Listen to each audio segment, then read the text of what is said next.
Welcome, welcome to today's episode. We got a good one. Today's Mhm. theme is intuition. One of my faves. One of my faves. So what is intuition, right? Like that's a really good question.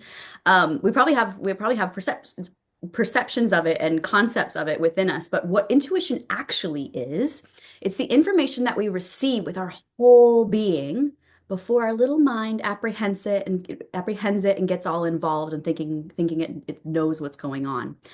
And the truth be told is that we actually all have a natural access to intuition. It's your inherent nature to have intuition and have super conscious information fed into you and us constantly. Because truth be told, it's structural. There's a structure to intuition and it's not personal. It's not that Chris has it and I don't have it, or Joe has it and Bob doesn't have it. It's every single one of us have it, and it's actually there's a structure that you can work with to be able to access intuition on a more regular basis. And yes, we're going to help you with that. So hold on tight. Don't think you know it already. It's this is what we're here to help you guide you if you don't know what's going on or if you want to grow in your intuition. Welcome back to another episode of Joy, the Journey of You podcast. We're your hosts, Devin and Chris, and we're here for joy. This podcast is your permission slip to reconnect to your inherent joy and to embrace it. Let's fill up the cosmic joy pot together as we dive in to today's episode. But we do need to know that there's another way of living in the world, which probably most people who aren't living intuition is that when you aren't using the structure of intuition using a structure to work with intuition, it's usually going to be information that is half-hearted. It's going to be much more from your logical mind, and it's going to be a struggle. It's going to feel like there's probably lack of clarity, right? Of what should I be doing? I don't know. Let me tune in, and it's just not clear. It's mucky, honestly. And I'm remembering times when I was in that, and we're gonna share who we were and what we were like before we were working with intuition in a very structural way. So I'm gonna let Chris start us off on who she was and how she used to work with intuition before she was working with it in a structural way. Yeah. So to me, in the very primary sense, intuition was when I was not on the how do you call it, spiritual path yet. To me, intuition was like when you got the hit to call somebody or to leave a situation or to do this. And it was like there was this urgency to it. And often there Mm. was this sinking feeling in my gut, like there was a fear connected to it, right? And that was like a guiding post. And later I got all these signs from the universe and I interpreted everything that came my way, like this means I have to do this and that means I don't have to do that, and all these things. Whereas now I know that might very well be a creation from my subconscious mind that's just creating signs of things that I fear, and like Mm. guiding me back into my comfort zone because, oh my God, I'm so scared to record. I should not do this now. Hmm. The universe is trying to tell me something. Whereas now I just, like, having worked with structured intuition for such a long time, I just know what I call the resonance of truth. Like I know physically what it feels like. And there is no more fear attached to not doing something. Like if I know that that it's not in my highest good to do something, it will not feel tight or fearful or scary. I will just know, like, don't do that. That's it. It's Mm. simple, right? And there, like, it was very visceral and physical before. And it is in a way now, but it's not scary, if that makes sense. Mm. Yeah, it's interesting as you were sharing it because it's the muddledness of it, right? Really is Exactly. what I'm Yeah. really picking up on is that in that state, and even as you're sharing about it, I was like, that's a little muddled. But Yeah. it's more of that's exactly what it's like when you're going at it in a non-structural way, is it feels like you're trying to interpret so much. And what you were just saying, that Mm. interpretation, Is your um, mind. yeah, Exactly. totally. And Yeah. the analytics, right? And Mm. it's just yeah. And same for me, right? Like when I was in that state, it was very, it's all left to my subjective interpretation. And that subjective interpretation had much more of a like a joyful hoping. It was like a wishing and hoping. But like that vibe of just like, I don't know, just like live and let be. Remember, that phrase, like live and let be. It was just kind of like throwing caution to the wind. And it was more of like this like it wasn't a very powerful state of intuition. It was more of No. like a like jump, leap, and the net will catch you kind of thing, right? And Mhm. it's like this hopeful wishing thing. And also too, I remember interpreting signs as directions, kind of like you were saying, is like I would see something and then I go through my mental process of what does that mean, and then I make up what that means in my mind, and then Mm, I follow that. Um, and that was probably more the distortive way of it, but I would say that in the way that where I was using my intuition, but I wouldn't have been able to tell you how to replicate it was more mm, of when I was I've been in tune with energy a lot of my life, and so I remember this time frame when I was right after grad school, where I was using my feeling, kind of that visceral sense you were talking about. I was using mm, my like visceral sense of energy, but it was also like I would feel the energy and then interpret it in my mind. So I'm still in that subjective interpretation, and so there's no really way to replicate that or get it to be structural to where it's like I could repeat it over and over and be constantly. It's like it would be like hit or miss, right? Like sometimes I'd be on and my intuition, my intuitive sense of things was like great. And then other times was like, I mean, I'm kind of missed the mark there, right? Like for instance, when I was moving out, I was living in North Carolina on the east coast of the US, and I was had this intuitive sense of I like that the organ was kind of where I needed to be, but I didn't know for sure. And I literally said, like, take me where I'm supposed to go, like to the universe was just like, just take me where I'm supposed to go. And it did lead me to Oregon and it led me to Eugene here. But again, I wasn't able to do it with everything. It was like, okay, here I got it, here kind of missed the mark. And so it was a little all over the place. And so that's where to me, it was really this muddled lack of clarity of my higher guidance. mm. Yeah. Yeah, and what's also obvious to me is like when we access it like that, we cannot access it at will. Like when I need or when we need guidance now, we know exactly what to do and how to get it. Whereas Mm. before we're like you said, hoping and wishing to get some guidance, and maybe it was there, maybe not. Mhm. And the other thing is the signs from the universe that I interpreted like this or like that, they still come now, right? But now they come more as synchronistic events. Like, I followed my structured intuition, the guidance I got, I took the steps, and then things happen because of that, right? Saying, yes, you're on Like the in right path. confirmation of, right? Exactly, exactly, Yeah. exactly. And and when there's blockages, I rather reflect back, like, is that a test that is asking me, is this really what you want?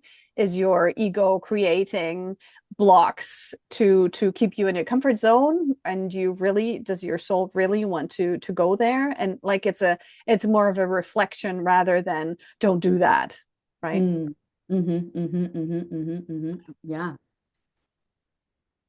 Yeah, totally. It's that confirmation thing that I'm getting is just that reflection back from the universe of like you're on it. Keep going, Exactly. Yeah. right? Yeah. Yeah. And when it comes like the last episode we recorded on greatness, and then Yeah. everything like in both of our lives, everything is suddenly about greatness and greatness readings here and there. And it was very it's very funny. Like, and that's like a synchronistic confirmation of yes, Hmm. this was right. Right. Totally. And that's by virtue of us using a structure to intuitively tune into what does each episode, what would serve people, what's the truth of this episode. And Mm. that's where the magic follows us follows us taking those actions from that really clear guidance from our higher, right? Mm. Absolutely. And So the important part is really to not just receive that guidance, but also to act on it. And that's when the synchronicities happen, because if we just receive the guidance and then write it down and put it away, nothing happens. mhm. Yeah. Yeah. So that's where we're gonna kind of transition into is first we're gonna start off in the receiving, right? Like how do we even get into intuition?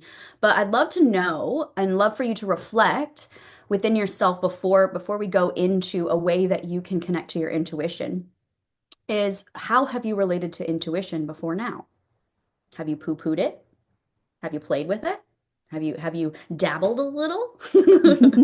Just kind of get that sense of are you even open to this? And just see that if we look at a scale, like I don't love 0 to 10s, but it just gives us a spectrum of like I have no interest in this. 0, I'm full resistance, or 10, like let's bring it on, all about it, all about intuition. I want to learn how to do intuition even better.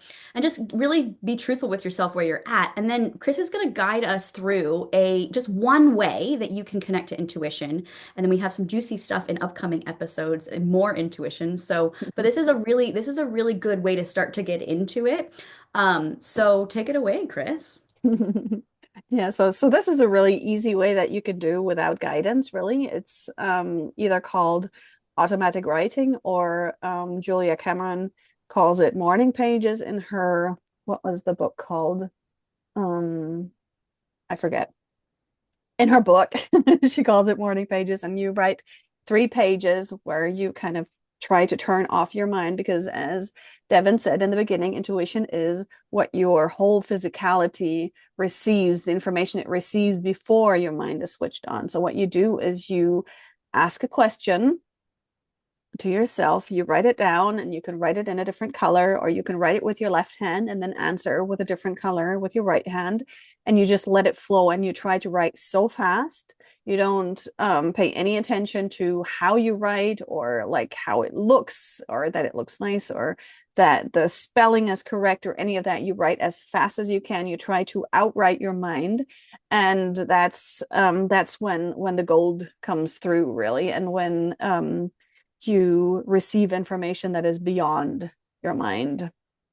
And that's how you can connect to intuition without further guidance. And it's very, very easy practice. And you can be Mhm. surprised of what comes through. And what I then do, so I do the automatic writing I love to do on scrap paper that I can just throw away because I'm a Virgo. I like things to look neat.